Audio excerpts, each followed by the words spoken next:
본 방송에서 제공하는 투자 정보는 투자 판단에 대한 조언입니다. 방송에서 제공하는 주식의 가치, 가격 상승 및 하락에 대해서는 방송사에서 보장하지 않습니다.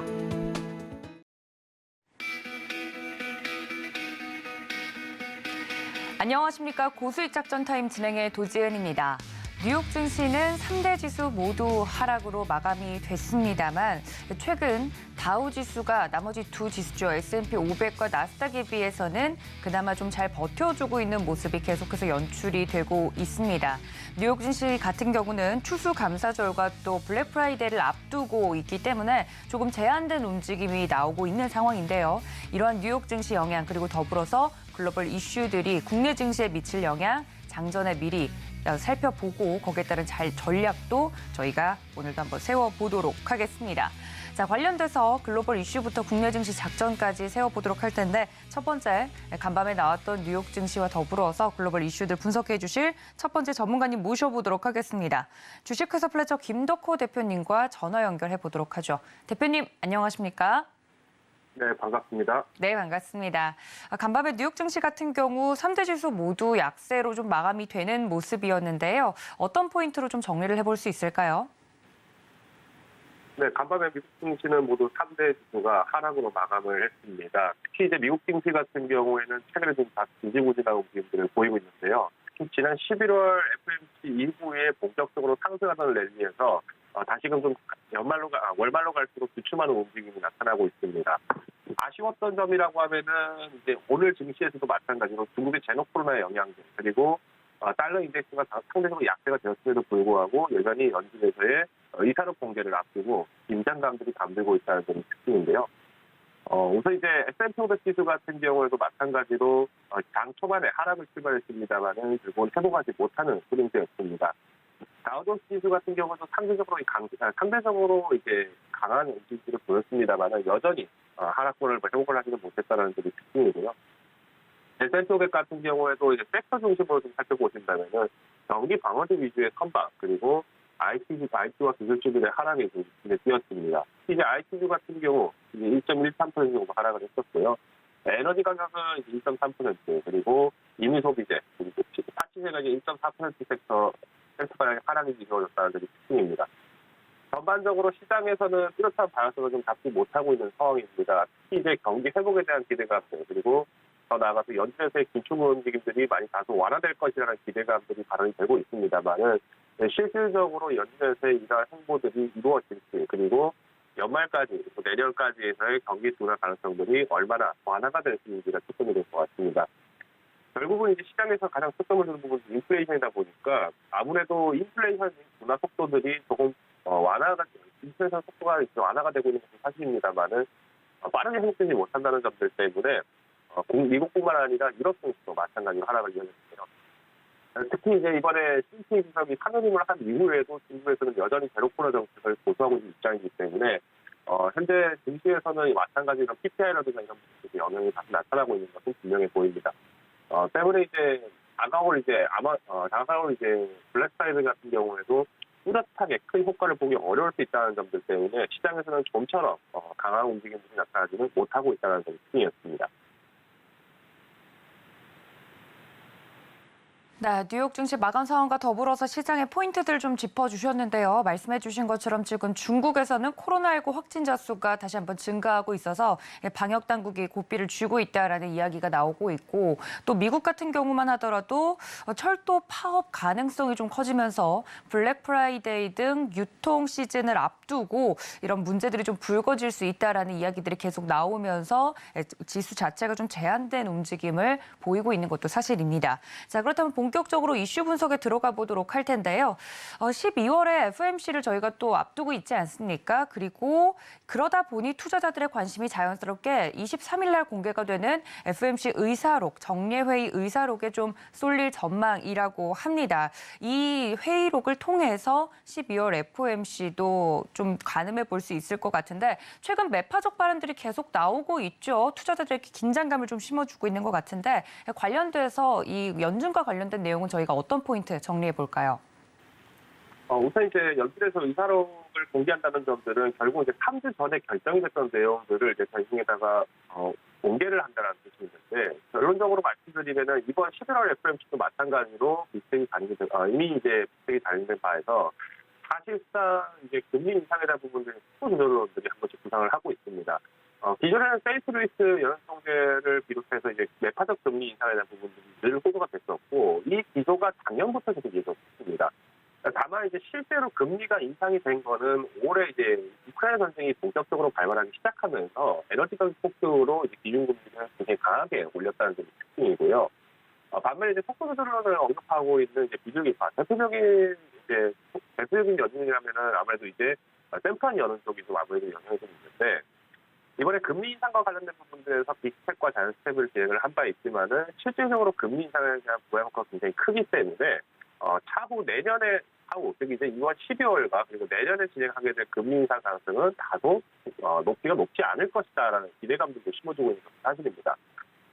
다만 이제 연준에서 가장 중요하게 보는 것은 결국 세 가지인데요. 우선 이제 경제 성장률 그리고 물가 상승률 마지막으로 이제 고용 지표인데 현재 미국 같은 경우에는 고용 지표가 그래도 상대적으로 양호하게 나타나고 있습니다. 물론 이제 거시 경제 지표들이 말씀드리는 실질적인 경기 상황은 굉장히 부정적이라고 할 수 있겠지만은 명목상으로 나타나고 있는 실업률 같은 경우에도 4% 미만대를 성립하고 있다는 것은 사실상 완전 고용에 이루어져 있다는 것이 특징이고요.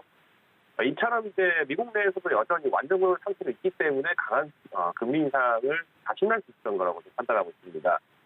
다만 이제 인플레이션 둔화 속도가 이제 결국은 핵심이 되는데 연준이 이제 지난 5월과 6월 같은 경우에도 이미 올해부터 사견 인플레이션을 잡고 있던 부분들이 PCE 지표 같은 경우에는 이제 2에서 5%대로 많이 하향시키는 것을 최소 목표를 잡고 있습니다. 다만 이제 최근에 이제 PCE 지표들 같은 경우도 여전히 높은 위치에 있다는 점이 좀 특징인데요. 대표적으로 이제 PCE 물가 같은 경우에도 지금 지난 9월 같은 경우, 전월 9월 같은 경우는 상당히 높은 편이었죠. 그러다 보니까 사실상 이제 증시에서는 인플레이션을 잡는 것이 실패한 것이 아니냐라는 지적의 목소리가 좀 나오고 있습니다. 다만 이제 이런 인플레이션이 낮아지고 있는 효과는 분명한데요. 기존에 이제 인플레이션이 9% 가까이 도달을 했다가 다시 이제 7%대로 지금 목표를 하향하고 있고, 연준의 강력한 긴축 정책도 분명히 영향을 미쳤겠습니다만은 올해 이제 전년도를 대비를 했을 때 작년에 물가 상승률이 굉장히 높았다는 점이죠. 즉 이제 기저 효과가 높다 보니까 작년만큼 높았던 부분에서 또 다시 한번 높게 올라가기에는 탄력이 많이 둔화될 수밖에 없다는 시점입니다. 즉 이제 연준의 이제 금리 인상이 굉장히 늦었다, 연준 책임론이다라고 하는 부분들이 발언되는 원인도 결론적으로 시간이 지나다 보니까 1년 전에도 이만큼 물가가 높았는데 왜 그때는 대응을 하지 않았는가라는 부분에서 책임론도 좀 많이 언급이 되는 것을 볼 수 있을 것 같고요. 다만 이 당시에 연준에서도 여전히 기준금리를 올리지 않았던 이유는 기존의 1개년, 즉 이제 전년 대비했을 때 물가 상승률의 평균율을 보는 게 아니라 3개년도를 기준으로 잡다 보니까 코로나 상태를 포함을 한 상태에서 이제 팬데믹 당시에서의 경기 침체와 그리고 이제 경기 둔화에 대한 부분들을 감안한 상태에서 기준금리 인상은 2022년도를 목표를 하고 있는데 아이러니하게도 2022년도에 이제 이러한 물가 상승 그리고 실질적으로 에너지 수요에 대한 부분들이 이제 공격적으로 나타나다 보니까 러시아 입장에서는 사실상 전쟁을 하기 위해서 굉장히 득을 많이 본 상황이었죠. 그러다 보니까 우크라이나 전쟁을 해서 올해 에너지 가격이 폭등을 하게 되는 아이러니가 좀 나타났는데 이처럼 이제 에너지 가격이 계속 폭등을 하다 보니까 사실상 에너지 가격 폭등 이후에는 전반적인 물가들이 상승을 했고요. 그런 물가들도 마찬가지로 상당 부분 높게 지금 상승을 하고 있는 것은 사실입니다. 때문에 이제 연준에서는 이번 12월에도 마찬가지로 금리 인상을 안 할 수는 없는 상황인데 다만 이제 이번에 연준이 이제 금리 인상을 계속 자연스텝과 비스텝을 단행을 하게 되면서 4% 가까운 이제 금리를 이제 달성을 하다 보니까 이번 이제 12월 연준의 12월 행보에서는 이제 베이비 스텝, 즉 이제 0.25% 포인트를 상승할 가능성이 높다라는 점이 패드워치에서의 의견이고요. 이처럼 이제 금리가 베이비 스텝이 진행된다 하더라도 우리나라 증시에서는 결코 안심할 수 있는 상황은 아닙니다. 이는 이제 한은에서 마찬가지로 제공하고 있는 우리나라 기준금리가 지금 역전된 상태라는 점을 좀 감안하셔야 될 것 같고요. 특히 이제 한은에서도 마찬가지로 다가올 이제 내일 모레죠. 이제 금통위에서 이제 마찬가지로 진행을 할 때는 베이비 스텝 가능성을 좀 높게 평가를 하고 있습니다. 이는 이제 지금 현재 우리나라가 환율 관찰 대상국에 지금 지정되어 있음에도 불구하고 매파적으로 금리를 인상하지 못하고 있다는 점이 좀 특징인데요. 우선 이제 환율 관찰국이라고 하는 개념들은 마찬가지로 대미무역이 흑자가 되어 있는가, 그리고 더 나아가서 환율, 즉 이제 달러 승매수에 대한 부분들에서의 내용들, 그리고 GDP 차이들, 이 세 가지가 좀 초점이라고 보시면 될 것 같습니다. 물론 이제 관찰상국으로 지정하기 전에 앞서서 이제 실질적인 대미 흑자를 봤던 그 기준을 설정했던 게 작년 7월부터 올해 6월까지를 설정을 하다 보니까 미 재무부가 환율 관찰국으로 지정하는 것을 어느 정도 검토를 하고 있었는데, 이번에 이제 킹달러 현상이 나타나게 되면서 이제 달러 수요에 대한 부분이 폭등을 하게 되고, 여기에 이제 환율 관찰국으로 지정이 된 바가 있습니다. 다만 이제 우리나라뿐만 아니라 중국이라든가 일본도 마찬가지로 이처럼 이제 유사한 움직임이 좀 나타나다 보니까 사실상 이제 미국을 제외한 모든 나라들이 사실상 금리를 가장 매파적으로 올리지 못한다면은 이러한 얘기가 들어갈 수밖에 없다는 점이 특징이고요. 결국 이처럼 이제 관찰대상국이라든가 이제 조작국으로 이제 지정이 될 경우에는 결국 또 미국으로부터의 어떤 그 조세라든가 관세에 대한 부분들에서 분명 타격을 입을 수밖에 없다는 점이죠. 최근에 이제 IRA, 즉 이제 인플레이션 감축법이 이제 미국에서 발효가 되기 시작하면서 이제 우리나라 기업들이 상대적으로 타격을 많이 입었다라고 지금 나타나고 있는데, 결국 미국이 이제 시장에서 주도권을 잡는 시기가 이처럼 이제 기준금리가 올라갔을 때, 이 당시에서의 경제적 효과를 재정산을 한다라는 얘기가 있기 때문에, 마찬가지로 국내에서는 이처럼 연준의 의사록이 발표가 됐고 실질적으로 완화로, 즉 이제 속도를 조절하는 데 있어서 매파적이지 않을 것이다 하더라도, 사실상 이제 기업들에 있어서는 지금 현재 적자 상황들이 굉장히 오랫동안 유지가 되고 있고, 특히 이제 무역 적자 같은 경우에도 이번에 IMF 이후에 지금 상당 부분 큰 적자 폭이 지금 나오고 있는 상황이죠. 특히 이제 무역 적자가 지금 무역 수지가 IMF 이후에 지금 최장 기간에 지금 고립을 하고 있는 상황이기 때문에 사실상 이제 이 부분들은 주가로 좀 반영이 될 가능성이 굉장히 높다라고 좀 판단을 하고 있고요. 결국 이제 투자자분들이 가장 조심하셔야 될 거는 이제 경기 둔화가 아니라 경기 침체로 빠지게 되느냐 아니냐에 따라 초점을 두셔야 될 것 같습니다. 때문에 이제 안전자산 비율을 높이셔야 된다라고 좀 말씀을 드렸습니다만은, 우선은 이제 지금 바우존스 지수가 상대적으로 버티고 있는 이유도 이처럼 이제 시장에서의 침체기가 진행되더라도 경기 방어주의 이제 대형 종목들, 그리고 이제 고배당주 종목 중심으로 움직이는 원인은 결국은 소비 활동은 이어지고 있다라는 거죠. 그러다 보니까 아무래도 이제 필수 소비재 중심에서의 움직임이 좀 많이 나타나고 있고, 오늘 이제 증시에서 나타난 것처럼 상대적으로 통신 섹터라든가 IT, 그리고 이미 소비재 같은 경우에 좀 후퇴를 하고 있다는 점. 그래서 투자자분들께서 마찬가지로 참고하시는 좋은 점이라는, 현재 시장 자체가 굉장히 많이 어렵다는 점을 항상 감안하신 상태에서 종목에 대한 대응을 적극적으로 하시는 걸 좀 추천드리고 싶고요. 현재 이제 시장이 많이 빠져 있는 상황이긴 합니다만은, 골드만삭스도 마찬가지로 현재 시장이 충분히 빠져있지 않다. 즉 이제 바닥론을 언급하기 굉장히 어렵다는 점들을 오늘 주식도 마찬가지로 호도한 바 있기 때문에 섣부르게 추격 매수를 하시기보다는 현재 시장에서 어떻게 대응하실 수 있는지, 그리고 현재 포지션, 즉 포트폴리오의 비율 중에서 과도한 비중은 어떤 종목들이 위주로 있는지, 어떤 섹터에 과다하게 담겨있는지는 같이 살펴보시는 것을 추천드리겠습니다. 네, 계속해서 연준에서 매파적 발언이 나오고 있는 가운데 이번에 공개가 될 것으로 예정이 되어 있는 FOMC 의사록도 매파적 색채가 짙을 것으로 관측이 되고 있습니다. 이 미국의 이 결정에 따라서 또 24일 국내에서 금통위가 열릴 예정인데, 한국은행 같은 경우 기준금리를 25bp, 그러니까 0.01포인트 올리면서 베이비 스텝을 단행할 것으로 관측이 되고 있습니다. 이러한 통화 정책과 관련된 이슈 자세하게 좀 설명을 해드렸고요. 거기에 따른 전략까지 챙겨드렸으니까 여러분들 이 이슈 챙겨가 주시면 좋을 것 같습니다. 다음 이슈로 좀 넘어가 보자면, 앞서서도 살짝 언급을 해드렸는데, 미국 같은 경우 좀 큰 유통 행사라고 할 수 있죠. 블랙 프라이데이 등 이슈들을 좀 앞두고 있는 상황 속에서 미국 내에서는 철도 파업에 대한 가능성이 커지고 있다 이야기도 나오고 있습니다만, 시장에 그렇게 블랙 프라이데이 등 큰 영향은 없을 것 같다라고 이야기를 해주셨습니다. 관련돼서 그래도 좀 기대가 되는 부분들은 있지 않습니까? 어떻게 보십니까? 우선 이제 추수감사절이 이제 당장 준비가 되어 있고요. 여기에 이제 블랙 프라이데이까지 이제 포함을 하다 보니까 시장에서는 아무래도 이제 미국 증시를 기준으로 말씀드리자면요, 이제 추수감사절에 휴장이 또 예정이 되어 있고, 이제 블랙 프라이데이 같은 경우에도 사실상 이제 매출 부진에 대한 부분들 우려감도 좀 나타나고 있습니다. 지난 11월 11일에 이제 우리나라에서 빼빼로데이라고 이제 얘기를 하는데, 이제 중국의 광군절이 있었죠. 이 당시에도 이제 중국의 CSI 기술, 이제 상위 종합 지수가 3%를 채 상승을 하지 못했다는 점이 특징입니다.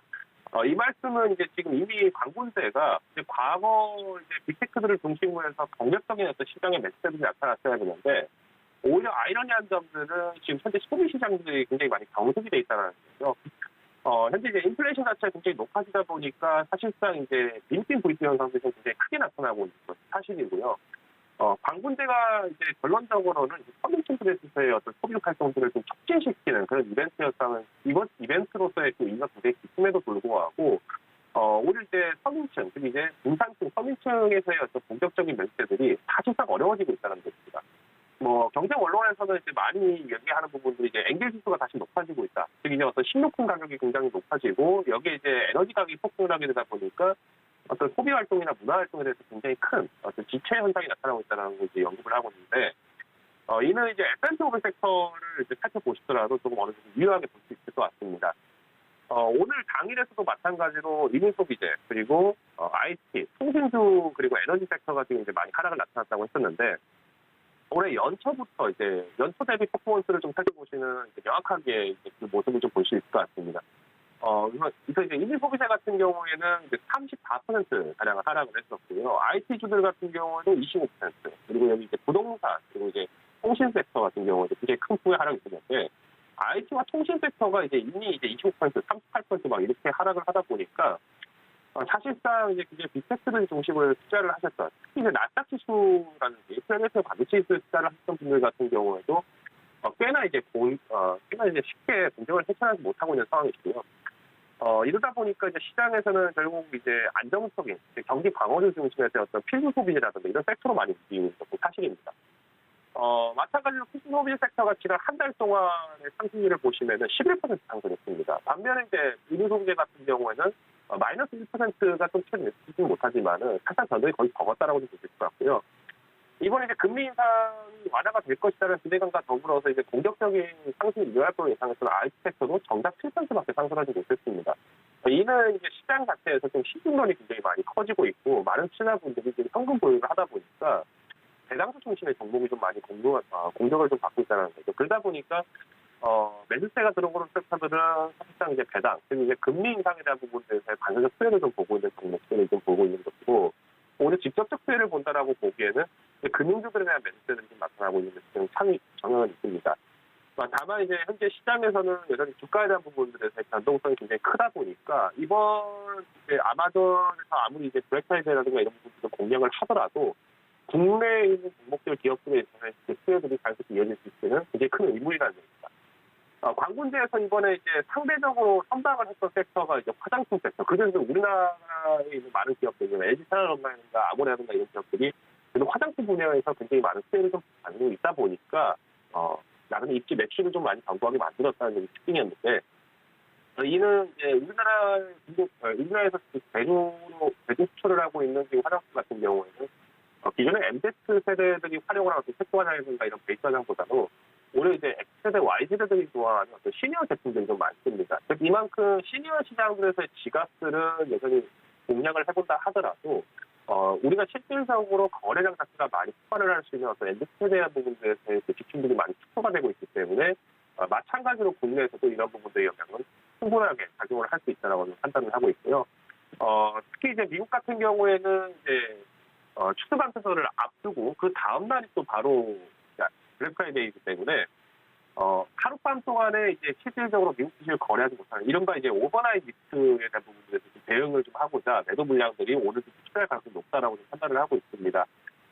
특히 이제 우리나라 같은 경우도 마찬가지로 금통위가 또 영향이 있기 때문에 월말 효과 그리고 이제 주말 효과에까지 흐리고 나서 매도 물량도 나오는 것도 조심하시면 좋을 것 같고요. 더불어서 이제 지금 중국에서 여전히 제로 코로나에 대한 부분들에서 완화 정책을 쉽게 이루지 않을 것으로 예상이 되다 보니까 오히려 이제 중국으로부터의 어떤 이제 매출 자체가 좀 쉽게 인하지를 못할 수 있다는 점 참고하시면 좋을 것 같습니다. 그래서 전반적으로 시장에서 굉장히 악재들이 굉장히 많지만 그래도 장기적인 이벤트를 접근하시더라도 반드시 펀더멘털을 체크하시면서 접근하시는 게 좋을 것 같고요. 목표가 자체는 조금 많이 하향을 하셔야 될 것 같습니다. 물론 이제 개별 이슈들에 대한 부분들에서의 분석을 마치신 분들이라면은 시간의 차이는 분명히 있습니다만 현재 시장 자체는 굉장히 좀 어렵다는 점 때문에 경기 방어주만을 고집하시기보다도 지금 현재 순환매 자체가 또 이루어지고 있는 부분들을 확인하신다면은 내년 포트폴리오를 담기 위해서 어떤 시행착오를 좀 줄여나가는 기회라고 좀 보시면 좋을 것 같습니다.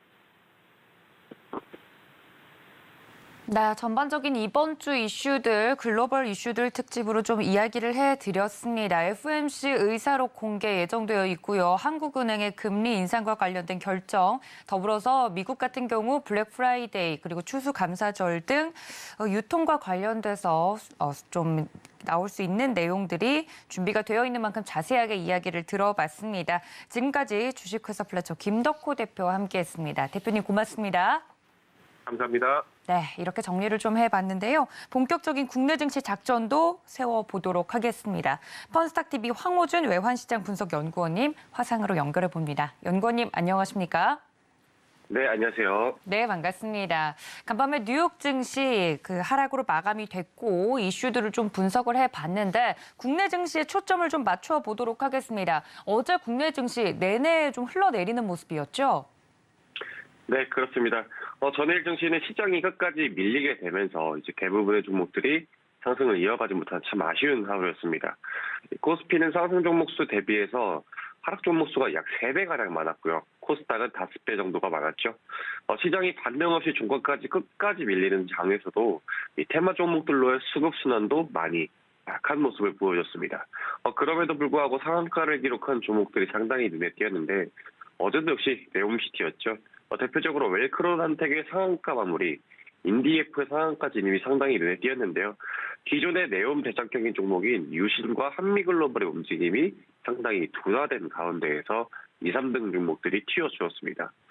기존의 네옴시 대장격인 한미글로벌은 특히 지난 상승 랠리 속에서 저점 대비 약 5배의 상승을 기록을 하는데 네옴시티 자체가 워낙 광범위한 사업군으로 수준의 기대감이 있는 건 맞지만은 현재 네옴 테마로 올라온 종목들은 대부분 시총 1,000억 원 미만으로 시총이 적거나 혹은 정치 테마로 섹터로 엮여있는 게 사실상 가장 큰 상승의 원동력이었습니다.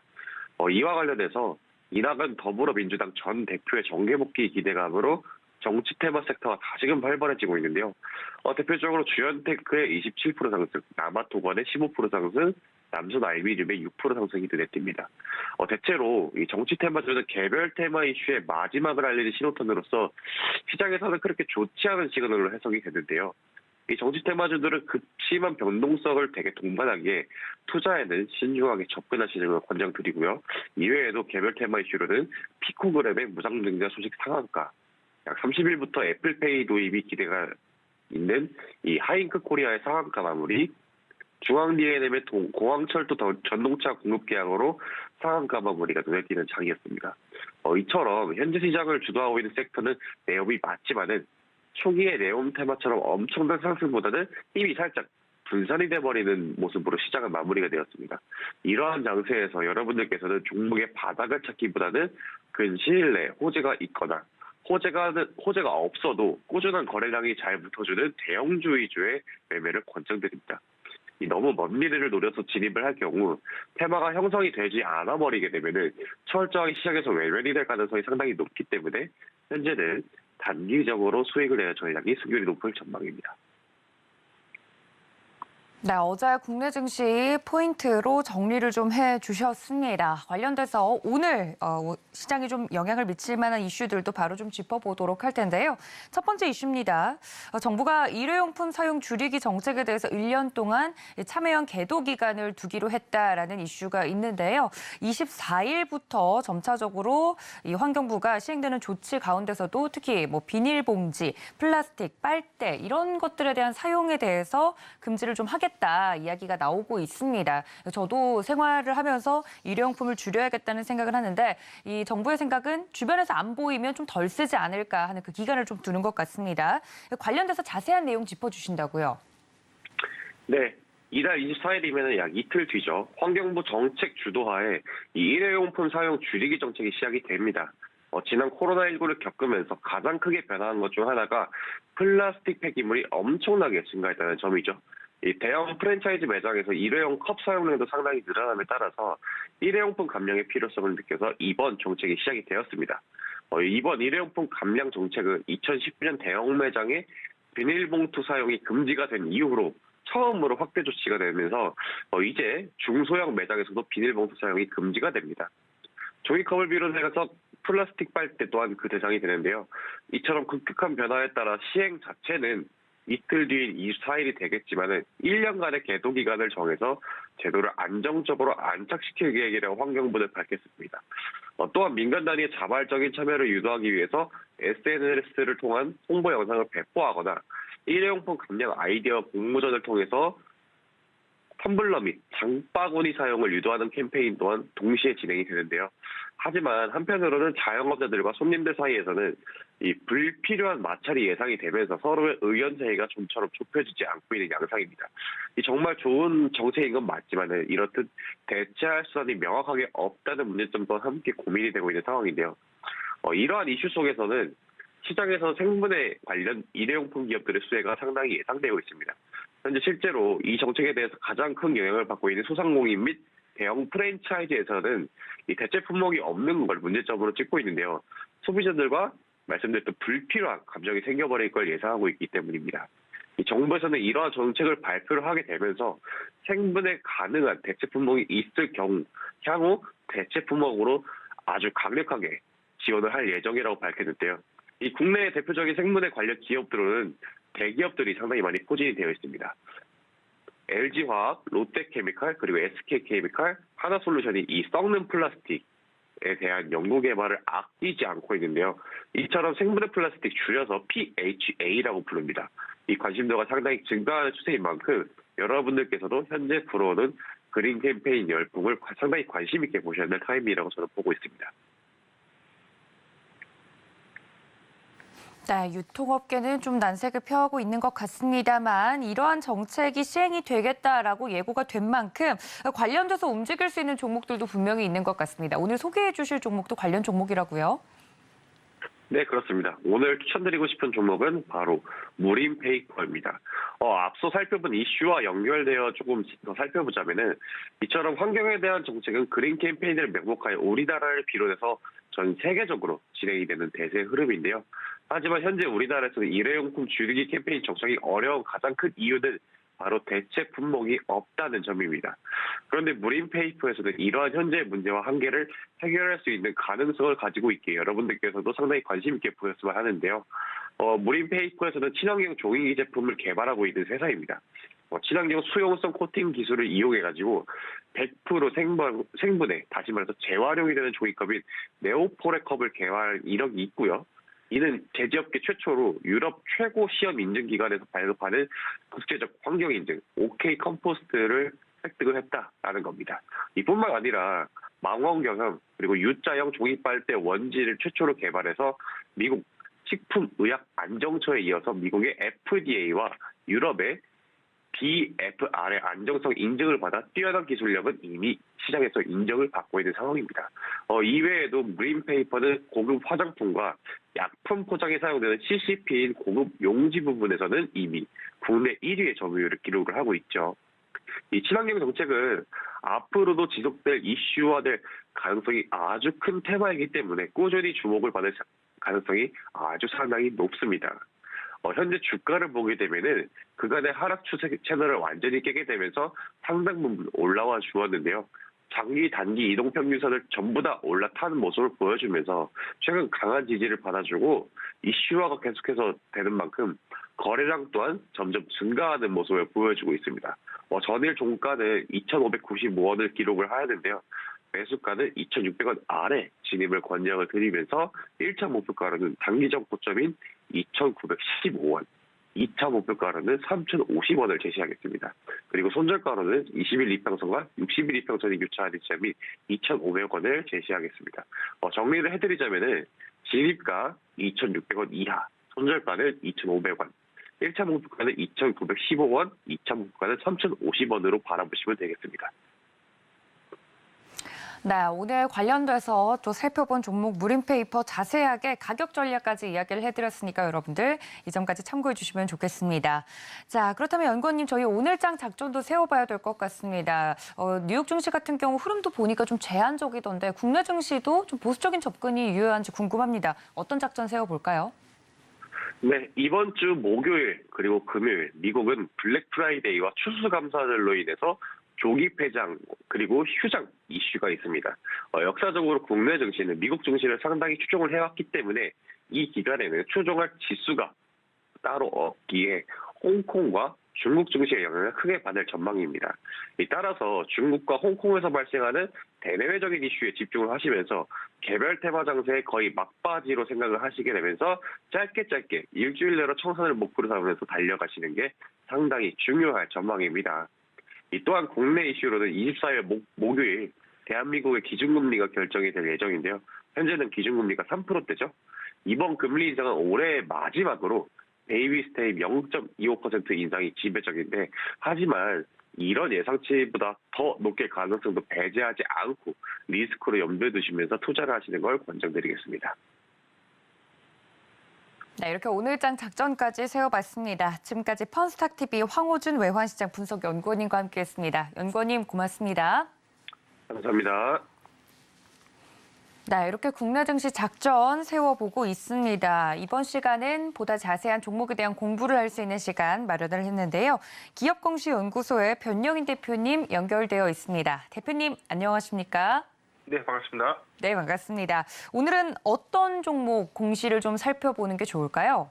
네, 최근에 현대백화점 그룹의 최대 주주로 변경된 대원강업을 준비해봤습니다. 이 비백화점 회사죠. 대원강업의 어떤 인수 이후에 사업 시너지 관점 그리고 향후 전망과 추이까지 분석해 보도록 하겠습니다. 네, 오늘의 종목 대원강업 자세하게 공시 분석해드리겠다 예고를 해드렸습니다. 그렇다면 이 기업에 대해서 자세히 모르는 분들이 계실 것 같아서 저희가 기업 개요부터 살펴드리도록 하겠습니다. 자, 대원강업은 1946년 9월에 설립이 됐습니다. 1977년 6월 유가증권 시장에 상장을 했고요. 주 사업은 차량 및 산업용 스프링과 차량용 시트의 제조 그리고 판매를 영위하고 있다고 합니다. 대원강업은 본사 외에 국내 4개 공장을 두고 있고 중국, 미국, 인도, 폴란드, 러시아, 멕시코에 현지 법인을 설립해서 운영하고 있습니다. 국내 유일의 종합 스프링 메이커로 스프링 일괄 생산 체제를 갖추고 생산성 향상, 원가 절감 및 관련 기술의 연구에 주력하고 있습니다. 주요 매출처는 현대차와 기아차인데요. 해당 매출처의 비중이 2022년 3분기 매출액이 53% 이상을 차지하고 있고 GM, 크라이슬러, 폭스바겐, BMW 등 해외 자동차사에도 매출이 이루어지고 있습니다. 매출 포지션은 스프링이 89%, 시트가 9.6%, 기타가 1.4%로 구분이 되어 있습니다. 최근 연간 실적은 2021년 연결 기준 매출액 8,622억 원으로 전년 동기 대비 0.1% 증가했고 영업 손실 49억 원을 기록하며 적자 전환. 당기 순손실은 57억 원을 기록하며 116% 손실이 증가했습니다. 네, 손실이 지금 나고 있는 기업이기 때문에 공시를 조금 더 자세히 살펴봐야 될 것 같은데요. 어떤 공시 이슈가 있었죠? 예, 지난 18일 회사 투자 판단 관련 주요 경영사항을 통해서 최대 주주의 경영권 매각 관련된 공시가 있었는데 내용 살펴보도록 하겠습니다. 지난 18일 공시입니다. 투자 판단 관련 주요 경영사항입니다. 회사는 최대 주주 외 3인의 주식 양수도 계약 체결 사실을 공시했는데 내용 살펴보겠습니다. 회사 최대 주주인 허재철 외 3인이 보유 주식을 양수인 현대그린푸드에게 양도하는 계약을 다음과 같이 체결했다라고 밝혔는데 양도인은 허재철 외 3인입니다. 양수인은 현대그린푸드고요. 계약의 내용은요. 대원강업의 김영식 보통주 876만 주를 394억 원에 매각하는 내용입니다. 주식 양도의 시기는 2022년 12월 30일 개최되는 임시주총 종결일까지 최종 양도될 예정이다라고 밝혔습니다. 최대 주주의 변경은 12월 30일 개최되는 임시주총의 종결일에 최대 주주가 변경될 예정이다라고 10일 밝혔는데 바로 어제였죠. 회사 최대 주주 변경 소식을 바로 전해왔습니다. 내용 이어서 살펴보겠습니다. 최대 주주 변경입니다. 허재철 외 47명이 보유하고 있는 2,182만 8천 주의 35.2%에 해당되는 1,843만 주를 현대그린푸드 외 2개사에 매각하는 내용, 최대 주주가 최종적으로 좀 변경된 것입니다. 주식 양수도 계약에 따른 최대 주주의 변경인데 2022년 12월 30일 임시 주총에서 사회이사 3인을 선임할 예정이다라고 밝혔습니다. 이날 사기 변경 확인 일자는 현대홈쇼핑이 공시한 주식 등의 대량 보유 상황 보고서를 확인한 날이다라고 밝혔는데 현대그룹푸드는 주식 양수 계약의 선행 조건이 모두 충족되는 2022년 12월 30일 개최되는 대원강업의 임시 주총 종결일에 발행회사의 보통주 873만 주를 취득할 예정이다라고 밝히는 공시입니다. 네, 이 최대 주주와 관련된 공시 내용인데요. 자세하게 좀 살펴주셨습니다만 이 관련 공시가 어떤 사업 모멘텀으로 작용할 수 있을지가 궁금합니다. 모멘텀적으로 접근하면 어떤 분석이 나올 수 있을까요? 지난 18일 최대 주주 변경은 12월 30일이다라고 좀 예고를 했는데 바로 어제 최대 주주가 좀 변경됐기 때문에 거래가 이렇게 바로 종결된 것 아닌가라고 좀 판단해 볼 수 있는데 일단 이 매각 주체와의 관계를 좀 고려해 볼 필요가 있습니다. 이 대원강업은요, 현대백화점 그룹의 이 부회장이죠. 현대백화점 그룹의 정교선 부회장이 장인 회사입니다. 즉 예전부터 현대백화점 그룹의 관계사는 아니지만 그래도 이 혈연 관계에 좀 있는 가족 간의 어떤 연결 고리가 있는 관계사였는데 최종적으로 현대백화점 그룹 안에 이제 편입되는 결정이 좀 됐던 것이고요. 12월 30날 임총에서 사회이사 3인을 선임한다는 것은 경영 주체가 좀 변경되는 것은 아니다라고 좀 판단되는 내용이지만 전반적인 어떤 현대백화점 그룹의 편입 효과는 좀 있을 것이다라고 좀 예상되고 있는 상황입니다. 다만 현대백화점 그룹이 비백화점 회사인 대원강업의 어떤 인수가 사업적 시너지를 좀 고려할 때 연관 관계가 좀 없다라고 좀 판단해 볼 수 있는데 최근 현대백화점 그룹이 사실상 비백화점 사업의 어떤 사업 확대 부분을 좀 집중적으로 좀 추진하고 있다. 즉 비시금업체의 인수합병에 적극적인 좀 모습을 좀 보여주고 있는데 2010년도 초부터 현대리바터 그리고 현대에버다임, 현대이지웰 등을 좀 인수해 왔기 때문에 백화점을 좀 주력으로 비부문의 어떤 백화점 사업에 집중을 통해서 사업의 어떤 다각화를 착수한 것이다라고 좀 판단되는 상황입니다. 대원강업은 이미 70년의 업력을 보유하고 있는 회사입니다. 국내 차량용 스프링의 시장 점유율 1위를 좀 기록하고 있고 글로벌 5위 업체입니다. 이를 통해서 범현대가의 어떤 사업적 시너지를 충분히 좀 낼 수 있다라는 어떤 기대감도 좀 수반되고 있습니다. 최근에는 현대차의 SUV 아이오닉 7에 들어가는 전기차 모터 부품에 좀 입찰하여서 최종적으로 22만 대 분의 어떤 납품 수주 계약을 좀 체결한 바 있었는데 전체 금액이 한 840억 원 규모로 좀 추산되고 있고 2024년도부터 해당 매출이 본격적으로 좀 반영될 경우에 대원강업 외형을 좀 확장할 수 있는 기회로 좀 작용되지 않겠나 판단되고 있는 상황입니다. 지난해 다소 좀 부진한 실적을 좀 보여줬는데 코로나19의 어떤 영향으로 인해서 영업 손실과 단기 순손실을 좀 기록했지만 올해 3분기 영업이익 달성을 하면서 턴어라운드에 성공했기 때문에 4분기 기조까지 충분히 이어갈 수 있는 시그널이다라고 좀 판단되고 있는 상황입니다. 네, 비식품 부분에서 지금 대원강업과 관련돼서 이 현대그린푸드가 인수하겠다는 공시 내용 자세하게 좀 살펴주셨고 사업 모멘텀적으로도 분석을 해주셨습니다. 관련된 내용들이 일찍이 나오면서 주가가 한번 튀었던 것으로 확인이 되고 있는데요. 현재 주가 진단과 향후 대응 전략이 좀 필요할 것 같습니다. 주가적으로는 어떤 대응 방법이 유효할까요? 네, 전일 종가 3,505원 기록을 했고 최근에 4,350원, 11월 15일 기대감이 좀 수반했습니다. 현대백화점 그룹의 편입 기대감들이 좀 반영된 이후에 최근에 차익 실현 물량으로 인해서 가격 소폭 좀 조정을 좀 받았지만 일단 뭐 추세 구간 형상에서 추세선을 좀 유지하고 있다. 그런데 단기 고가에 따른 어떤 물량 부담 요인은 좀 충분히 있기 때문에 일단 보유 정한점에서는 3,440원이 이탈되지 않는다면 보유 의견을 좀 제시해드리고요.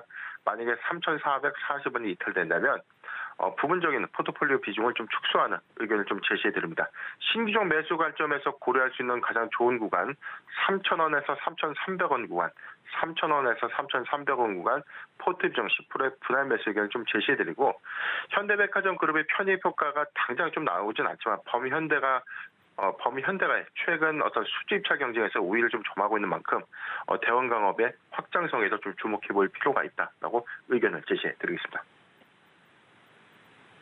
네, 자세하게 공시 분석과 더불어서 지금 주가 전략까지 좀 살펴주셨습니다. 여러분들 이 점까지 챙겨가 주시면 좋을 것 같고요. 지금까지 기업공시연구소의 변영인 대표님과 함께했습니다. 대표님 고맙습니다. 네, 감사합니다.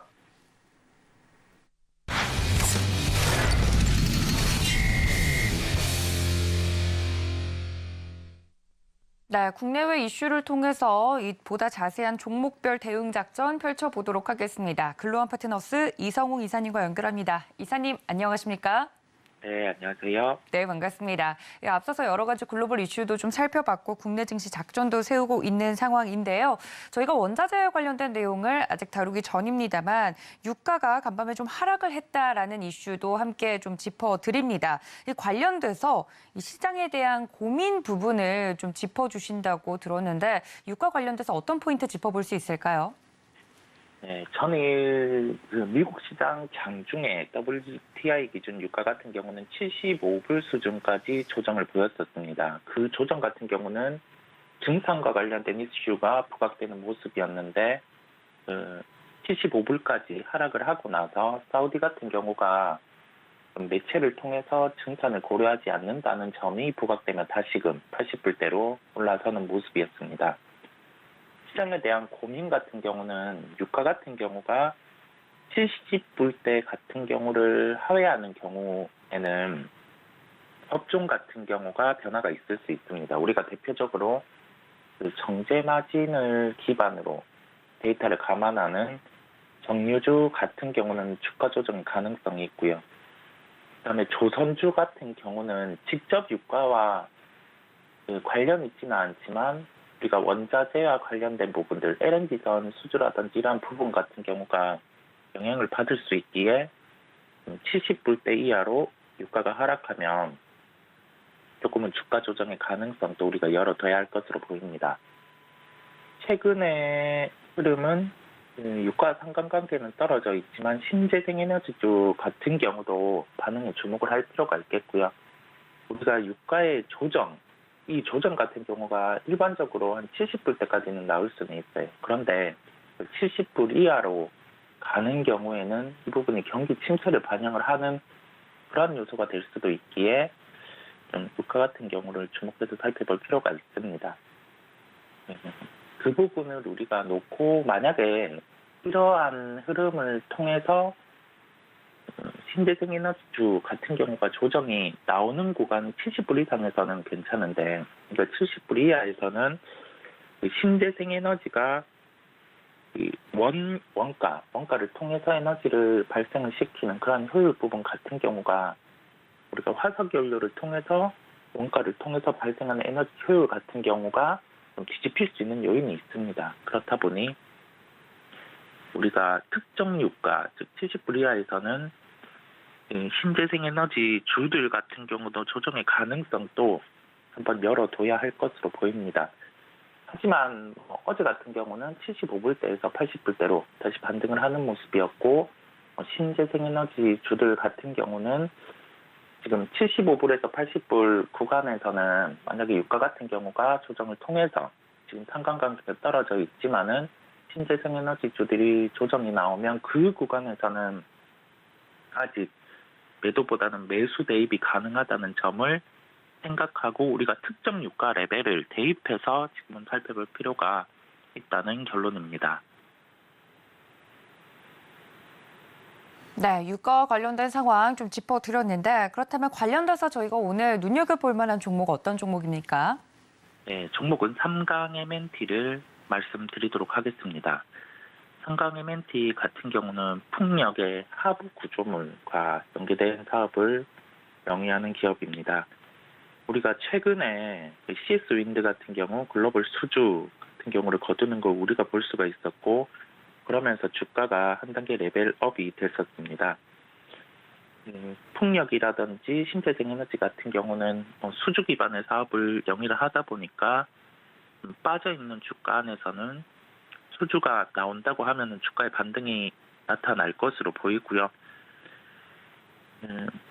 유럽 같은 경우 기준으로 봤을 때 러시아 에너지 의존도를 탈피하기 위해서 부유식 해상풍력을 도입하는 부분도 있고, 캘리포니아라든지 포르투갈, 아일랜드 같은 경우는 수심이 깊다 보니까 여기에서 해상풍력에 대한 프로젝트의 진행 가능성이 높습니다.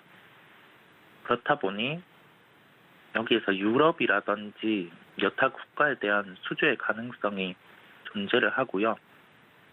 지금 주가 수준에서는 우리가 수주가 나온다고 하면은 반등이 강할 요인이 충분한 구간입니다. 우리가 독일만 놓고 보면 현 기준으로 해서도 8배 정도의 수주가 더 확보가 필요해요. 그러면 하반기, 내년 상반기 같은 경우 좀 유럽 쪽에 수주가 나타날 가능성을 우리가 열어두고, 가격 접근 같은 경우는 23,100원에 접근 가능하다는 결론입니다. 네, 오늘 원자재 시황과 관련돼서 살펴본 종목 3강 M&T 이야기를 해드렸습니다. 글로벌 수주 기대감에 주목을 해보면 좋을 것 같다 이야기를 해드렸고요. 가격 접근까지 선까지 이야기를 좀 해드렸으니까 이 점까지 참고해 주시면 감사하겠습니다. 자, 다음 이슈로 넘어가 보도록 하죠. 이 시가총액 상위주보다 개별주 시장에 좀 주목해야 된다. 많은 전문가분들께서 이야기를 해주고 계신데, 이 개별주 시장에서 개인 투자자분들이 어떤 포인트를 짚어가면 좋을지 이야기를 해주신다고 들었습니다. 어떤 포인트에 저희가 집중하면 좋을까요?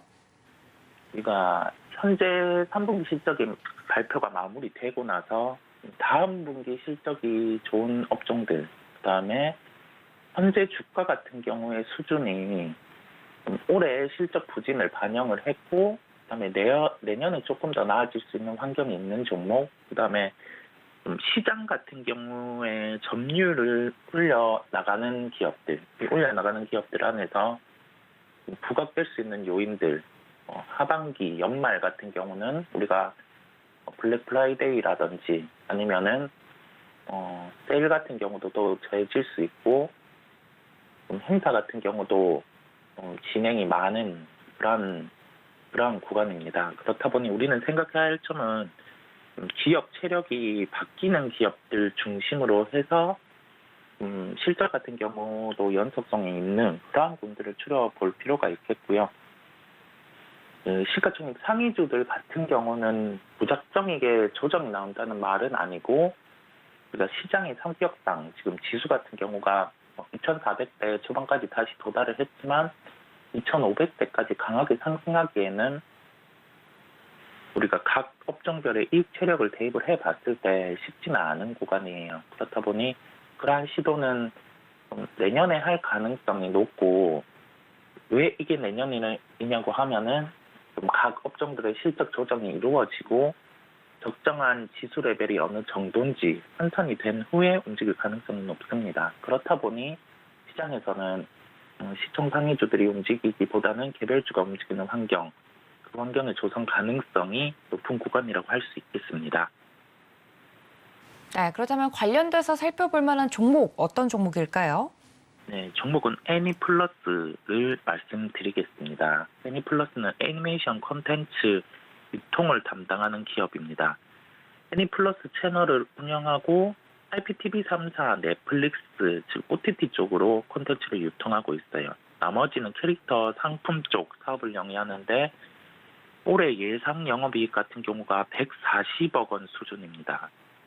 그런데 시가총액 같은 경우가 현재 한 1,000억대 정도 거래가 되고 있어요. 구체적으로 1,126억 원 정도 거래되고 있는데, 우리가 비용단을 감안하더라도 현재 시가총액 같은 경우는 상당히 싼 구간이라고 보입니다. 서브컬처 문화 확대로 소비자 트렌드가 세분화되는데, 여기에서 좀 이 정도 이익 체력이 현재 시가총액에서는 좀 적극적인 접근이 가능할 것으로 보입니다. 가격 접근은 시가 접근 가능하다는 결론입니다. 네, 오늘 개별적인 특징적인 종목 애니플러스까지 이야기를 들어봤습니다. 지금까지 종목 이야기의 글로원 파트너스 이성우 이사님과 함께했습니다. 이사님 고맙습니다. 네, 감사합니다. 네, 저희 이렇게 장전 전략 모두 세워봤습니다. 본 방송에서 제공해 드린 정보는 투자 판단에 대한 조언일 뿐 해당 주식의 가치나 수익률을 보장하고 있지 않다는 점까지 알려드리면서 저희는 잠시 뒤에 장준 전략으로 찾아뵙도록 하겠습니다. 시청해주신 여러분 고맙습니다.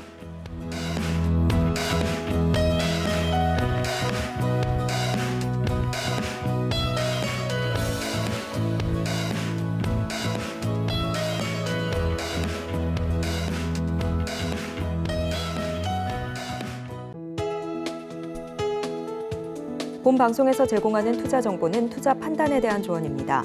방송에서 제공하는 주식의 가치, 가격 상승 및 하락에 대해서는 방송사에서 보장하지 않습니다.